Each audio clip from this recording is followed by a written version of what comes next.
Day 549 without the Kevin McAllister stand. I struggle to picture the stand in my mind. I no longer remember which row and seat I usually sit in. I don't even know where my season ticket is. Wait, hold on. Where the fuck is my season ticket? I cannot recall which beer is on tap in the bar.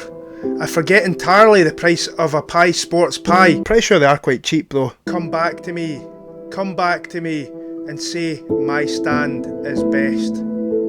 Okay, enough of that bollocks. What's happening, Bairns? Welcome to In the KM, one South Standers point of view on all things navy blue. As always, I'm your host Ray.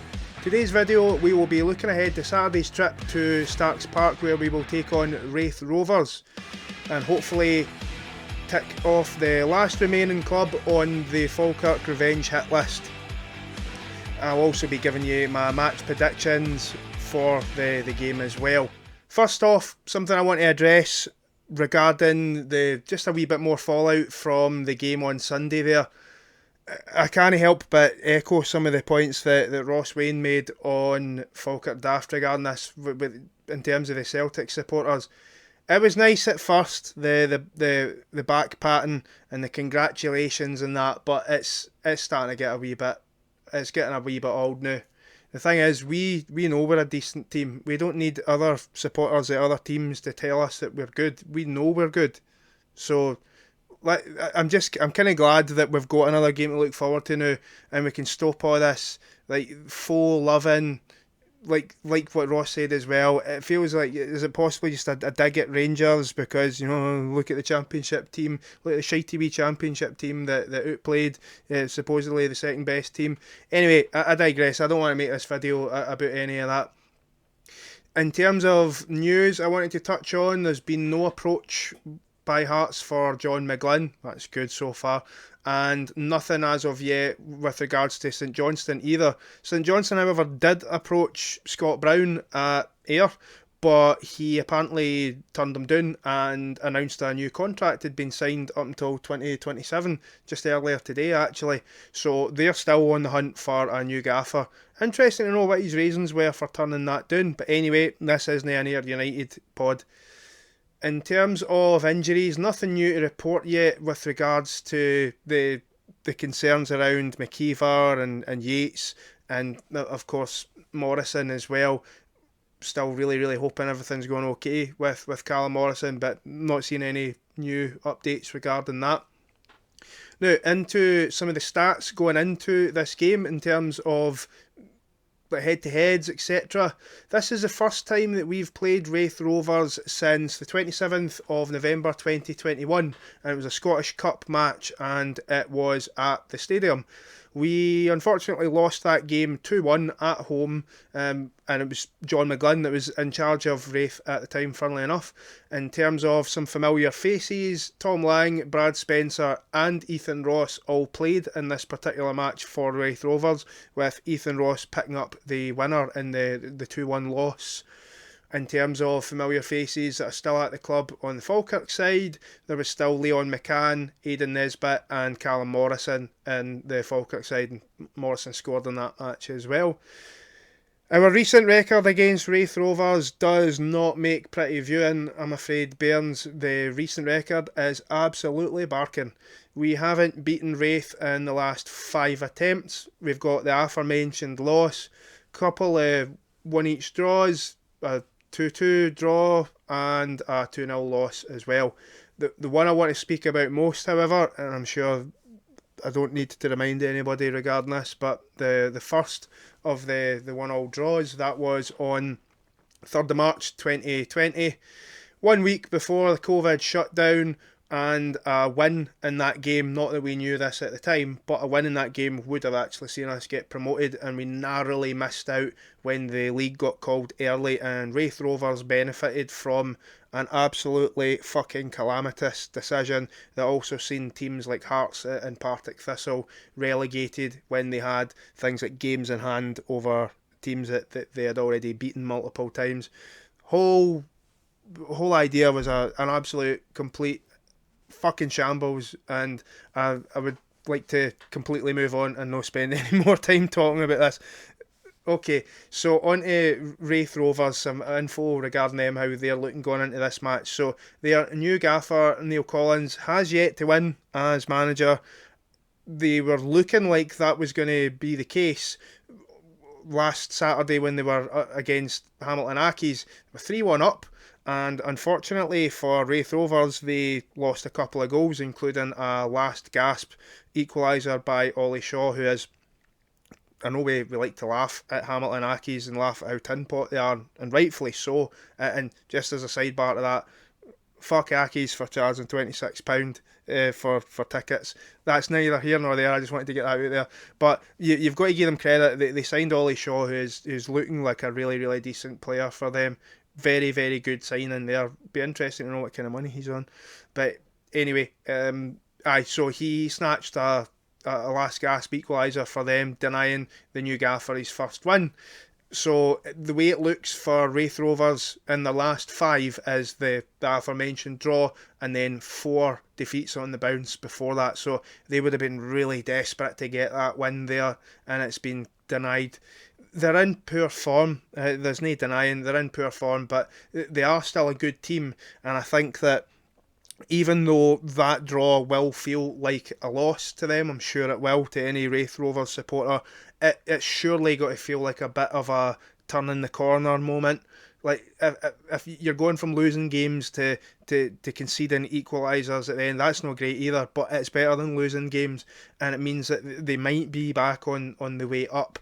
They've recruited well in the summer. It's just there's so much instability at their club now with getting rid of Ian Murray so early into the season as well. It's still an absolutely baffling decision, but they will come good. This game is not a gimme. Don't let anybody convince you otherwise. It's not a gimme. No chance. So their issue seems to be creating chances. It's no that they're conceding absolute barrels of goals, because the majority of their losses are like 3-2, 1-0, 2-0. It's not, they're not getting completely annihilated by anybody that they play. That's definitely not the issue. So we need to be mindful that they are turning the corner here, and they will be up for this game. We are a big scalp at this point, and every single game we go into is just going to get harder and harder the longer that we go unbeaten. But the thing is, and I don't speak for anybody other than myself here, but hopefully a lot of you agree that I feel confident that these players can keep this run going a wee bit longer. Watch this. That's me. That's me fucked it now. But I think they can. I think they can manage the pressure of this. I back them. So on to the Falkirk side of things. We go into this game pretty confident. We come off a very, very good performance against Celtic, and confidence is still high. Listened to Call when he was on the Big Football podcast on Monday there as well. Just as a sidebar to this, thought he talked really, really well on it. Anybody that's not seen it, definitely check it out. Cole Donaldson is an absolute natural pundit, and he's got a guaranteed job when he hangs up the boots, hopefully in a good few years for now. But he talked really well on there, and he gave really good insight on how the players were feeling, and that he is still very gutted about how the game went. And on the one hand, I'm glad he's gutted about it, because that shows how high the standards are at this club now compared to what they were only just a few years ago. Standards are so high that we're actually gutted that we lost to Celtic. But at the same time, I don't want them being disheartened by it. I don't want momentum being halted or morale being damaged by losing to Celtic. I want them to take every single positive out of that game. Be gutted about it. Be pissed off about it, and go out and beat the next team that you play. But don't feel like, again, that you've let anybody down or anything like that at all. Everybody staying behind after that game surely shows you that, because as other people have pointed out as well, although they said we had to stay behind for 15 minutes after the game, I don't think anybody was being forced to stay there. We wanted to cheer you. So absolutely believe that you are still the team to beat. Absolutely. So no letting the praise go to their heads as well. That's another really important thing that we've got to bear in mind. again, I go back to the Celtic supporters thing. People falling over themselves to praise how good we are. Yes, we are good, but we've not won anything yet. We're only 5 games into this season, and we've got to keep focused and just keep on doing the business and going out and winning games. That's all we can do at this point. I do think that the way that we play, a team will be in for a doing at some point. I'm not convinced personally that it will be Raith Rovers. I'd love to be wrong, but I do think a team is going to get an absolute doing off us very, very soon. I fully believe that. But the something else I wanted to talk about as well is that there's an extra bit of incentive going into this game for the so-called Raith rejects in the Falkirk team. So many Raith Rovers supporters last season were slaughtering guys like Tom Lang and Brad Spencer and even the gaffer McGlynn himself. Now, Lang may or may not feature as part of this. I think he's probably still about 3 weeks away, so he's probably, even if he's on the bench, he's probably not going to play. But you've got guys like Brad Spencer must surely be right up for this. People calling him like a Raith reject, like he upgraded going to Falkirk. What a load of nonsense! Like he is one of the best midfielders in this division, and anybody saying that he was punted out of the door by Raith, nonsense. Same with Ethan Ross as well, who I would really like to see start. But then again, you just come back to the whole thing. It's Miller versus Ross, and Jesus, man, who could be McGlynn right now picking his attacking lineup? It's an absolute headache decision. But yeah, the Raith Rovers rejects thing, that'll be really, really interesting to see if anybody's got like points to prove. Dylan Tate as well. We all know how much a fucking wind up merchant he is. He doesn't need any encouragement to bam people up, especially a team where he's probably got a bit of unfinished business. Like, he needs to score in this game. I'll give anything for him to score in that game just to see the shithousery alone. As well, going into this match, I know some people will be talking about, oh, well, who Livingston are playing and who Ayr are playing. So, in all honesty, troops, I've not even looked at who the other teams are playing. I don't really care. I'm not interested in who anybody else is playing. We can only focus on ourselves. We are the team to beat. We are setting the pace. We have got 2 games in hand against the team that are top of the league right now. We don't need to be worrying about what Ayr are doing at this moment in time. We just need to keep winning football matches, and that's all that matters at this point.